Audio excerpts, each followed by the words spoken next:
With us now to discuss is Democratic Congressman Bera from California. Thank you very much for joining us today. I want to begin with your reaction to these strikes, what you just heard from Robert Sherman's reporting. You know, I think we've anticipated some of these strikes because of the military buildup that's been taking place over the last few weeks.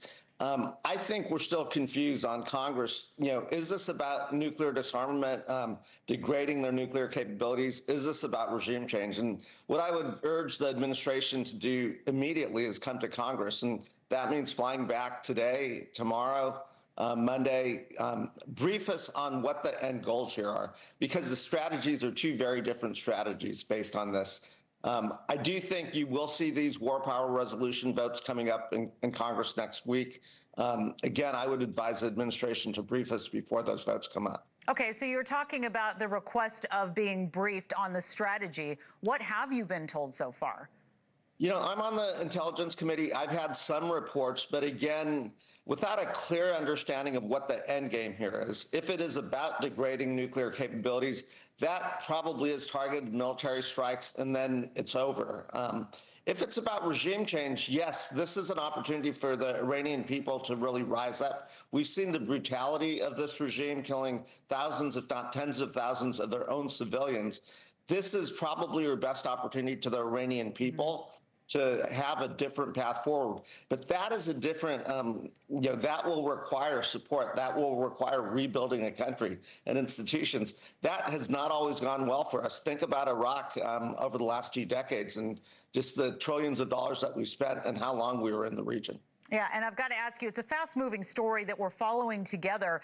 Just last hour, I had the former Israeli ambassador to the United States on, coming to us from a bomb shelter in Israel, Michael Herzog. He told us that his sources are telling him that Khamenei has been hit. To what degree, we don't know, and we don't have it confirmed. But that is what he is hearing. What does that say to you, if true?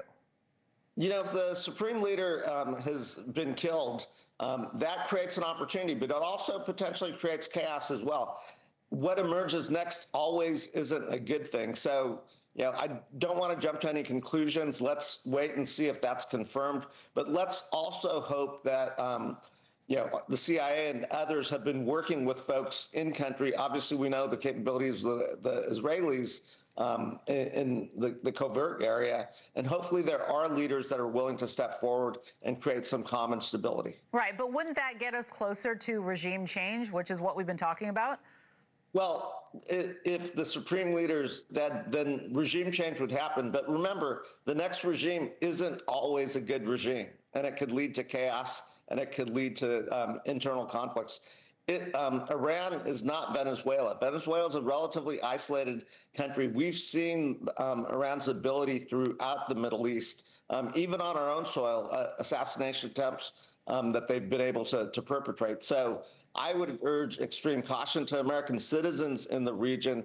Get to safety, and if you can get out, I would probably say get out at this point. Yeah, we've been hearing those calls, and you're right. That is exactly what we're monitoring throughout the day as well, along with Robert Sherman, Democratic Congressman Bera from California. Thank you very much for your time. We appreciate it. Thank you for watching. Subscribe below and download our NewsNation app right now on your phone, and you will get fact-based, unbiased news for all Americans.